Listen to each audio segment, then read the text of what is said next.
Hi all, welcome to my another video. വാഗമണിലേക്കുള്ള one day ട്രിപ്പിൻ്റെ യാത്രയുടെ വിശേഷങ്ങളാണ് ഇന്നത്തെ വീഡിയോയിൽ നിങ്ങളുമായി പങ്കുവയ്ക്കുന്നത്. വാഗമൺ ഇടുക്കി ജില്ലയിൽ സ്ഥിതി ചെയ്യുന്ന കേരളത്തിലെ പ്രധാനപ്പെട്ട ഹൈ റേഞ്ച് ടൂറിസ്റ്റ് ഡെസ്റ്റിനേഷനാണ് വാഗമൺ. സമുദ്രനിരപ്പിൽ നിന്നും 1100 മീറ്റർ ഉയരത്തിൽ സ്ഥിതി ചെയ്യുന്ന വാഗമണ്ണിൽ വർഷം മുഴുവൻ തണുപ്പുള്ള കാലാവസ്ഥയാണുള്ളത്. വേനൽക്കാലത്ത് പോലും 10 മുതൽ 20 ഡിഗ്രി സെൽഷ്യസ് മാത്രം താപനിലയാണ് വാഗമണ്ണിലുള്ളത്. നല്ല ചൂടുള്ള ദിവസങ്ങളിൽ പോയി ഒരു ദിവസം സ്പെൻഡ് ചെയ്യാൻ പറ്റുന്ന വളരെ നല്ലൊരു ടൂറിസ്റ്റ് പ്ലേസാണ് വാഗമൺ. പത്തനംതിട്ടയിൽ നിന്നുമാണ് നമ്മൾ യാത്ര ആരംഭിക്കുന്നത്. റാന്നി, എരുമേലി, മുണ്ടക്കയം, കുട്ടിക്കാനം വഴി വാഗമൺ, അതാണ് നമ്മൾ യാത്ര ചെയ്യുന്ന റൂട്ട്. ഈരാറ്റുപേട്ട വഴിയും പോകുന്ന ഒരു റൂട്ടുണ്ട്. റാന്നിയിൽ നിന്നും നമുക്ക് എളുപ്പം എരുമേലി, മുണ്ടക്കയം വഴി ആയതുകൊണ്ട് നമ്മൾ ആ റൂട്ട് തിരഞ്ഞെടുത്തു. നവംബർ, ഡിസംബർ, ജനുവരി മാസങ്ങളിലാണ് എരുമേലി വഴി പോകുന്നതെങ്കിൽ എരുമേലി പേട്ടത്തുള്ളലൊക്കെ കണ്ട് നമുക്കങ്ങനെ പോവാം. എരുമേലി കഴിഞ്ഞ് മുണ്ടക്കയത്തു നിന്നും ഹൈ റേഞ്ചിലേക്കുള്ള വഴി KK റോഡ് ആരംഭിക്കുകയാണ്. കോട്ടയം കുമളി NH 183. അങ്ങനെ കയറ്റം കയറുന്ന സമയത്ത് നമുക്ക് ആദ്യം കിട്ടുന്ന സ്പോട്ടാണ് വളഞ്ഞെങ്ങാനം വെള്ളച്ചാട്ടം. നിന്നുമുള്ളിപ്പാറ എന്നും പ്രാദേശികമായി ഈ വെള്ളച്ചാട്ടം അറിയപ്പെടുന്നു. 75 അടി ഉയരത്തിൽ നിന്നും താഴേക്ക് പതിക്കുന്ന ഈ വെള്ളച്ചാട്ടം മഴക്കാലത്ത് കോടമഞ്ഞ് മൂടിക്കിടക്കുന്ന ദൃശ്യഭംഗിയിൽ ആസ്വദിക്കാൻ വളരെ മനോഹരമാണ്. അടുത്ത് ചെറിയ ചായക്കടകളൊക്കെ ഉള്ളതിനാൽ ഒരു ചൂട് ചായയൊക്കെ കുടിച്ച് ഈ വെള്ളച്ചാട്ടം ആസ്വദിക്കാൻ വളരെ മനോഹരമാണ്. പല സിനിമാക്കാരുടെയും ഇഷ്ട ലൊക്കേഷൻ കൂടിയാണ് വളഞ്ഞെങ്ങാനം വെള്ളച്ചാട്ടം. ചാർലി എന്ന സിനിമയിൽ ദുൽഖർ ടോവിനോയെ മീറ്റ് ചെയ്യുന്ന പാർവതിയുമായിട്ടുള്ളൊരു കോമ്പിനേഷൻ സീൻ ഇവിടെ ചിത്രീകരിച്ചതാണ്.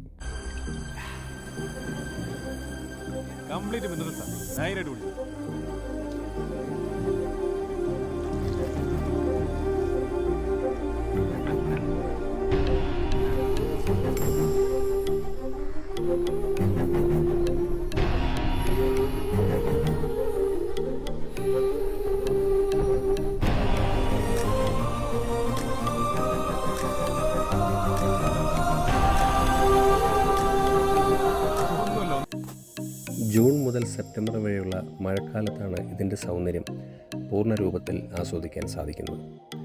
വളഞ്ഞെങ്ങാനത്തെ കാഴ്ചകൾ ആസ്വദിച്ചതിന് ശേഷം നമ്മൾ നേരെ കുട്ടിക്കാനം വഴി വാഗമണിലേക്ക് പോവുകയാണ്. ഈ പോകുന്ന റൂട്ടിൽ തന്നെയാണ് പാഞ്ചാലിമേട്, പരുന്തുംപാറ തുടങ്ങിയ ടൂറിസ്റ്റ് ഡെസ്റ്റിനേഷനുകളുള്ളത്. നമ്മൾ മുൻപ് പലതവണ അവിടെ പോയിട്ടുള്ളതിനാൽ ഈ യാത്രയിൽ ആ സ്ഥലങ്ങൾ സ്കിപ്പ് ചെയ്താണ് നമ്മൾ പോകുന്നത്. കുട്ടിക്കാനം ടൗണിൽ നിന്നും ലെഫ്റ്റ് എടുത്ത് ഏലപ്പാറ ടൗൺ വഴിയാണ് നമ്മൾ വാഗമണിലേക്ക് പോകുന്നത്. വാഗമണിലേക്ക് പോകുന്നവർ പ്രധാനമായും ശ്രദ്ധിക്കേണ്ട മറ്റൊരു കാര്യം വാഗമണിലോ പരിസര പ്രദേശങ്ങളിലോ പെട്രോൾ പമ്പുകളില്ല എന്നുള്ളതാണ്. അതുകൊണ്ട് തന്നെ ഏലപ്പാറയിൽ നിന്നും ആവശ്യത്തിന് പെട്രോൾ അല്ലെങ്കിൽ ഡീസൽ ഫില്ല് ചെയ്തിട്ട് വേണം വാഗമണിലേക്ക് പോകാൻ. മറ്റു റൂട്ടിൽ വരുന്നവരാണെങ്കിലും നിങ്ങളുടെ വാഹനത്തിൽ ആവശ്യത്തിന് ഫ്യൂവലുണ്ട് എന്ന് ഉറപ്പുവരുത്തിയതിന് ശേഷം വേണം വാഗമണിലേക്ക് പോകാൻ. ഒരു പെട്രോൾ പമ്പ് തുടങ്ങണം എന്നാഗ്രഹിക്കുന്ന വ്യക്തിയാണോ നിങ്ങൾ? എന്നാൽ നിങ്ങൾക്ക് ഒരു പെട്രോൾ പമ്പ് തുടങ്ങാൻ പറ്റിയൊരു സ്ഥലമാണ് വാഗമൺ ടൗൺ. ഇത്രയേറെ തിരക്കുള്ള ഒരു ടൂറിസ്റ്റ് ടൗൺ ആയിരുന്നിട്ട് കൂടി വാഗമണിലോ പരിസര പ്രദേശങ്ങളിലോ എന്തുകൊണ്ട് ഇതുവരെ ഒരു പെട്രോൾ പമ്പ് ഇല്ല എന്നുള്ളത് എനിക്ക് മനസ്സിലാവുന്നില്ല. വാഗമണിലെത്തി നമ്മൾ ആദ്യം സന്ദർശിച്ച സ്ഥലം വാഗമൺ മെഡോസ് അല്ലെങ്കിൽ വാഗമണിലെ മൊട്ടക്കുന്നുകളാണ്. മെഡോസിൻ്റെ ഉള്ളിലേക്ക് കയറുന്ന ഗേറ്റിൻ്റെ സമീപത്തായി ധാരാളം ഫാൻസി ഷോപ്പുകൾ നമുക്ക് കാണാൻ സാധിക്കും. ടിക്കറ്റ് എടുത്ത് എൻട്രി ഫീ അടച്ചു വേണം നമുക്ക് വാഗമൺ മെഡോസിൻ്റെ ഉള്ളിലേക്ക് കയറാൻ. കുട്ടികൾക്കും സീനിയർ സിറ്റിസൺസിനും 15 രൂപയും മുതിർന്നവർക്ക് 25 രൂപയുമാണ് ടിക്കറ്റ് നിരക്ക്. രാവിലെ 9 മണി മുതൽ വൈകുന്നേരം 6 മണി വരെയാണ് പ്രവേശന സമയം. പച്ച പരവതാനി വിരിച്ച് ഒരു പ്രദേശത്ത് പരന്നു കിടക്കുന്ന മുട്ടക്കുന്നുകളുടെ ദൃശ്യഭംഗി വളരെ മനോഹരമാണ്. നിരവധി സിനിമകളുടെ ഗാന ചിത്രീകരണ രംഗങ്ങൾക്ക് പശ്ചാത്തലം ഒരുങ്ങിയിട്ടുള്ള സ്ഥലം കൂടിയാണ് വാഗമണിലെ മുട്ടക്കുന്നുകൾ.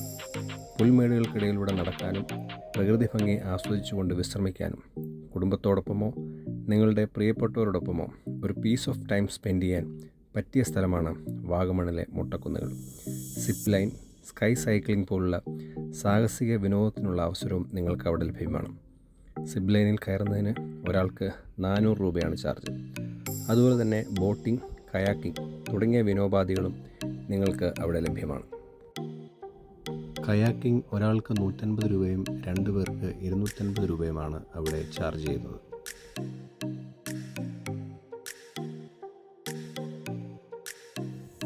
മുട്ടക്കുന്നിൻ്റെ മുകളിൽ നിന്നും നമുക്ക് തങ്ങൾ പാറയും കാണാൻ സാധിക്കുന്നതാണ്.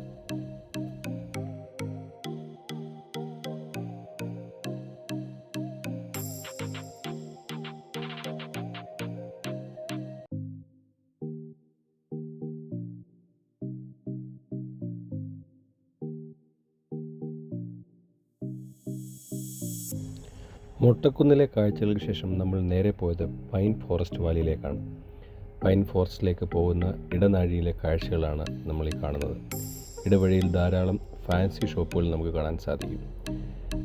പൈൻ വാലിയിലേക്ക് പോകുന്ന സമയത്ത് വാഹനം പേ പാർക്കിംഗ് ഏരിയയിൽ തന്നെ പാർക്ക് ചെയ്യാൻ ശ്രദ്ധിക്കുക. റോഡിൻ്റെ ഇരുവശങ്ങളിലായി പാർക്ക് ചെയ്താൽ RTOയിൽ നിന്നും ഫൈൻ ലഭിക്കാനുള്ള സാധ്യത വളരെ കൂടുതലാണ്. കുട്ടികൾക്കും പ്രായമായവർക്കും 15 രൂപയും മുതിർന്നവർക്ക് 30 രൂപയുമാണ് പ്രവേശന ഫീസ്. ബ്രിട്ടീഷുകാരുടെ ഭരണകാലത്ത് വെച്ചുപിടിപ്പിച്ച കൂറ്റൻ പൈൻമരങ്ങൾ കുത്തനെയും ചരിഞ്ഞ തൂക്കായ പ്രദേശങ്ങളിലും നിരനിരയായി ഒരു പ്രത്യേക അലൈൻമെൻറ്റിലാണ് നട്ടുപിടിപ്പിച്ചിരിക്കുന്നത്.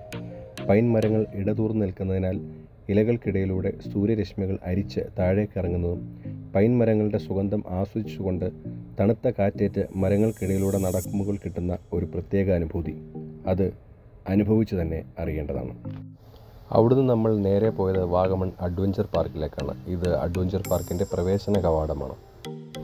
പ്രവേശന കവാടം കടന്ന് കല്ല് വിരിച്ച പാതയിലൂടെ നമ്മൾ മുൻപോട്ട് പോകുമ്പോൾ നമ്മൾ ആദ്യം കാണുന്നത് വാഗമൺ ഫ്ലവർ ഗാർഡനാണ്. കേരള വനം വികസന കോർപ്പറേഷനായ KFDCയുടെ കീഴിൽ 2014 ആരംഭിച്ച സംരംഭം Vagamon orchidarium and floriculture project എന്നറിയപ്പെടുന്നു. 3000-ലധികം ഇൻഡോർ ആൻഡ് ഔട്ട്ഡോർ ഓർക്കിഡുകളുടെ ഒരു വലിയ ശേഖരം ഇവിടെയുണ്ട്. അതുകൂടാതെ 200-ലധികം വൈവിധ്യങ്ങളായ റോസ, ജർബറ, കാർണേഷൻ, ആന്തൂറിയം, ലില്ലി തുടങ്ങിയ പൂക്കളുടെയും ചെടികളുടെയും ആകർഷകമായ പ്രദർശനവും ഇവിടെയുണ്ട്. വൈകുന്നേരം 6 മണിക്ക് ശേഷം മ്യൂസിക്കൽ ഫൗണ്ടേഷൻ ഷോയും ലൈറ്റോടുകൂടിയ പൂന്തോട്ട കാഴ്ചയും ഇവിടെ കാണാൻ സാധിക്കുന്നതാണ്. കല്ല് വിരിച്ച പാതയിലൂടെ നാം വീണ്ടും മുൻപോട്ട് പോകുമ്പോൾ നമ്മുടെ ഫൈനൽ ഡെസ്റ്റിനേഷനായ അഡ്വഞ്ചർ പാർക്കിനുള്ളിലെ ഗ്ലാസ് ബ്രിഡ്ജിന് അടുത്തെത്തും. അഡ്വഞ്ചർ പാർക്കിംഗ് ഏരിയയിലെ കാർ പാർക്കിങ്ങും മറ്റ് അഡ്വഞ്ചർ ആക്ടിവിറ്റീസും നമുക്ക് അവിടെ കാണാൻ സാധിക്കും. അഡ്വഞ്ചർ ആക്ടിവിറ്റീസ്, കുട്ടികൾക്കുള്ള ആക്ടിവിറ്റീസ്, കുട്ടികൾക്കുള്ള സ്കിൽ ഗെയിം, അങ്ങനെ കുട്ടികൾക്കും മുതിർന്നവർക്കും ഒരേപോലെ സമയം ചെലവഴിക്കാനുള്ള നിരവധി ആക്ടിവിറ്റീസ് നമുക്കവിടെ ലഭ്യമാണ്. ഇത്തരം ആക്ടിവിറ്റീസിൻ്റെ റേറ്റാണ് നമുക്കിവിടെ കാണാൻ സാധിക്കുന്നത്. ഓരോ ആക്ടിവിറ്റീസിനും സെപ്പറേറ്റ് റേറ്റാണ് ഇവിടെ ഈടാക്കുന്നത്. അതൊരു പോരായ്മയായി എനിക്ക് തോന്നി. കാരണം എല്ലാ അഡ്വഞ്ചർ ആക്ടിവിറ്റീസും കൂടി നമ്മൾ ചൂസ് ചെയ്താൽ ഏകദേശം 2500 മുതൽ 3000 വരെയാണ് ടിക്കറ്റ് ചാർജ്. അത് കുറച്ച് ഓവർ റേറ്റഡ് ആയിട്ടാണ് എനിക്ക് തോന്നിയത്. പകരം എല്ലാ അഡ്വഞ്ചർ ആക്ടിവിറ്റീസും കൂടി ഉൾപ്പെടുത്തി ഒരു കോംബോ പാക്കേജായി കുറഞ്ഞ റേറ്റിൽ കൊടുത്തിരുന്നെങ്കിൽ അത് ആളുകൾക്ക് കുറച്ചുകൂടി ആകർഷണമായേനെ. ഓവർ റേറ്റഡ് ആയതുകൊണ്ട് തന്നെ നമ്മൾ മറ്റ് ആക്ടിവിറ്റീസ് ചൂസ് ചെയ്യാതെ ഗ്ലാസ് ബ്രിഡ്ജിൻ്റെ ടിക്കറ്റ് മാത്രമാണ് എടുത്തത്. ഗ്ലാസ് ബ്രിഡ്ജിൽ കയറാൻ ഒരാൾക്ക് 250 രൂപയാണ് ചാർജ്. ഗ്ലാസ് ബ്രിഡ്ജിലേക്ക് പോകുന്ന കല്ല് വിരിച്ച നടപ്പാതയാണ് നമുക്ക് ഈ ദൃശ്യത്തിൽ കാണാൻ സാധിക്കുന്നത്.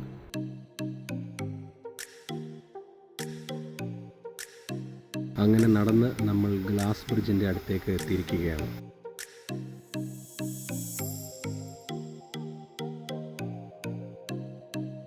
ഒരേ സമയം 15 പേർക്ക് മാത്രമേ ഗ്ലാസ് ബ്രിഡ്ജിൻ്റെ മുകളിലേക്ക് പ്രവേശനമുള്ളൂ. ബ്രിഡ്ജിൻ്റെ വെയിറ്റ് ബാലൻസ് ചെയ്യാനാണ് ഇത്തരത്തിൽ റെസ്ട്രിക്ഷൻ വെച്ചിരിക്കുന്നത്.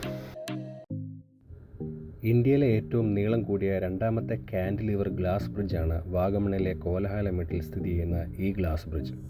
കുറച്ച് മാസങ്ങൾക്ക് മുമ്പ് വരെ ഇന്ത്യയിലെ ഏറ്റവും നീളം കൂടിയ കാൻഡിലിവർ ഗ്ലാസ് ബ്രിഡ്ജ് ഇതായിരുന്നു. എന്നാൽ ചില മാസങ്ങൾക്ക് മുമ്പ് ആന്ധ്രാപ്രദേശിലെ വിശാഖപട്ടണത്ത് 55 മീറ്റർ നീളമുള്ള ഗ്ലാസ് ബ്രിഡ്ജ് ഓപ്പൺ ചെയ്തതിന് ശേഷം ഈ ഗ്ലാസ് ബ്രിഡ്ജ് 2ാം സ്ഥാനത്തേക്ക് പിന്തള്ളപ്പെട്ടു. 40 മീറ്ററാണ് വാഗമണിലെ ഈ ഗ്ലാസ് ബ്രിഡ്ജിൻ്റെ നീളം. സമുദ്രനിരപ്പിൽ നിന്നും ഏകദേശം 3500 മുതൽ 3600 അടി ഉയരത്തിലാണ് ഈ ഗ്ലാസ് ബ്രിഡ്ജ് സ്ഥിതി ചെയ്യുന്നത്.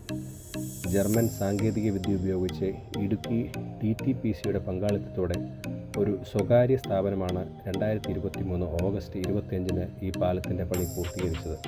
പാലത്തിൽ നിന്നും കുട്ടിക്കൽ, കൊക്കയാർ, മുണ്ടക്കയം തുടങ്ങിയ വിദൂര പ്രദേശങ്ങളുടെ മനോഹരമായ കാഴ്ചയും നമുക്ക് കാണാൻ സാധിക്കും. 10 മിനിറ്റ് മാത്രമാണ് നമുക്ക് പാലത്തിൽ ചിലവഴിക്കാൻ കിട്ടുന്ന സമയം.